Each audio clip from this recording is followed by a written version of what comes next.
So thanks a lot for coming to this talk. Well, I'm going to briefly present, the Contrail project. I try to squeeze the presentation like in 15-20 minutes, so I will skip some slides, but if you have questions, you are really welcome, to ask them at the end of the talk.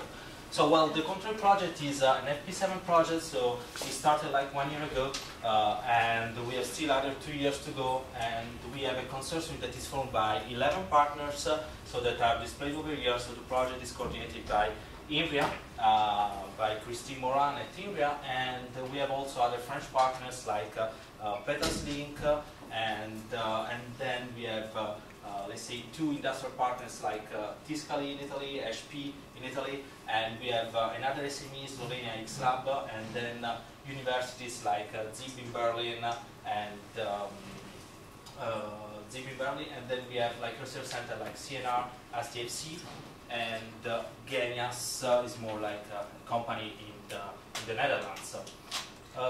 And so what are the objectives of Contrail? So, well, the idea is to develop an integrated approach to virtualization to offer, services for federating infrastructure as a service clouds, and to build on top of those, to offer also PS services on top of these federated clouds. Well, for this objective, they have a certain number of research challenges. So some of them have been already raised and discussed by Fabio in the previous talk, but also this morning in the keynote speech and also yesterday in the panel. Well, for what concerns Contrail, so we have the idea is to seamlessly integrate different cloud providers in such a way that well, the user will just contact the federation and can gather all the possible services that can come from the different cloud providers. And there is really a big question now in the meeting, in the sense that cloud computing to be really useful for the companies, well, it need to be trustworthy. So this means that if I'm a company and I would like to build my business on top of cloud computing, so I need to have guarantees, not only in terms of security, but also in terms of performances. So we talk here about QoS and QoP guarantees, and these will be enforced by SLA agreements. So we have also, another research challenge is to really support and give, to provide elasticity for what concerns like the PS services, and this will be completely transparent to the user. And of course, scalability for the federation and PS service. And there are 2 last points. So interoperability has been already mentioned by Fabio in his previous talk. So this is important because, well, we like to federate different cloud providers, and then we need to interoperate, with different kind of technologies here. And the last but not least item is security. So we have a strong requirement for security, for protecting the communication to the user, for data privacy, and so on. So. But since we are talking about a project related to the software implementation, so we are deploying software in open source, so that is public available and will be public available. So the question is, how can really, there are some research challenges, for well, development challenges for what concerns the maintenance of the software. Well, in contrary, what we are doing is that we are not only deploying the whole software stack, but we are working on deploying individual components such that they can be exploited, separated and be used. And on top of this, well, we are really, working, to be compliant with the standards and to use standards also in our implementation. So. The idea is that, well, also this is the roadmap of the project. So we have, use cases that will be demonstrated and by using the Contrail software, and this is really useful because it will show, to the public what are the strengths of the software itself. So there is, since we are talking about, a project that is paid by the European Commission, so one of the questions that also came before, it's related to the sustainability of the code, after the EC funding ends.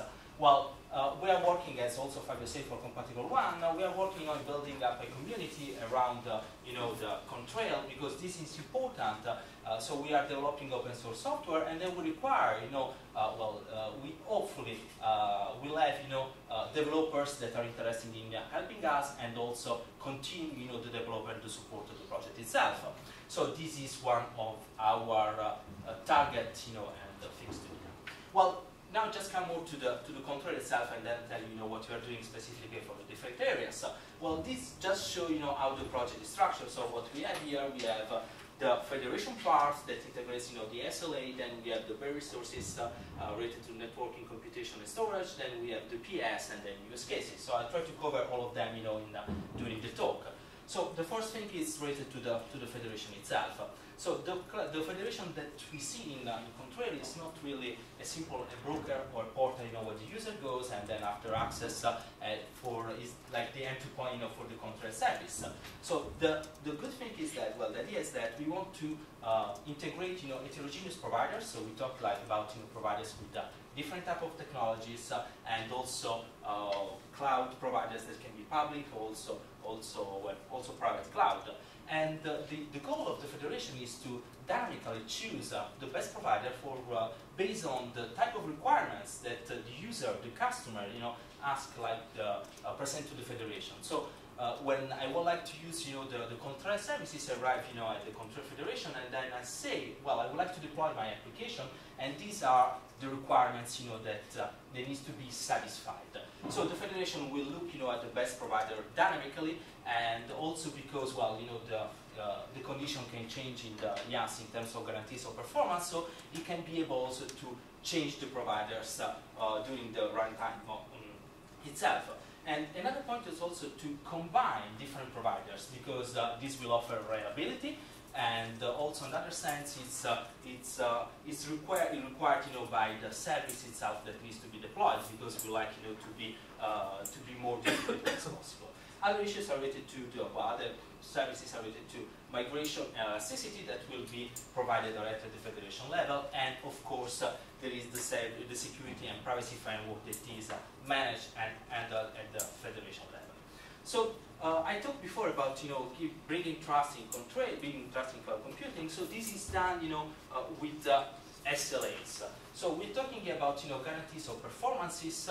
So the user can be able to specify the quality of service that will require for his application, but also the quality of protection level for what concerns the security measures that needs to be adopted. So the federation is the place in Contrail where all these kind of things will be enforced, and also the federation is the mediator with the third parties that are also the cloud provider itself. So these will represent the entry point and the guaranteed point for the user for what concerns the enforcement of the SLA itself. So just to give an idea how the federation works, well, we might have different cloud providers that can have different type of services, and there is a user that there is an application that is submitted to the federation. Then the federation will look for the best provider, and the application will be deployed on different providers. So these are other examples. So we have also the user comes to the federation, and then the federation selects the best provider for deploying the whole application.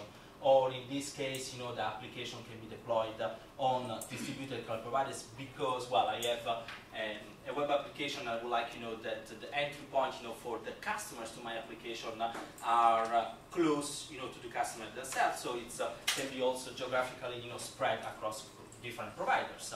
Or another thing is that, well, I have a private cloud, and in the period of peak activity, I would like, to use other infrastructure, or maybe, just use my infrastructure can be used by others in period of low activity. So since the federation needs to be scalable, then well, we can imagine like the single. We can imagine normally. The federation needs to be like distributed, so it's not like only the central entry point, for the Contrail software itself, but is distributed, across different cloud providers. So the idea is that a cloud provider can host also federation services, so just to be more scalable, and then to provide better access to Contrail itself. So since we're talking about accessing the Contrail federation, well, there is a problem. There are two problems that also Fabio has mentioned before in the talk, that is related to authentication and authorization. So what we are doing in Contrail actually, and what will be provided is, for what concerns the authentication, we have a simple single sign-on scheme, and well, we have also the management of the federated identity in Contrail itself, since we have different trusted domains.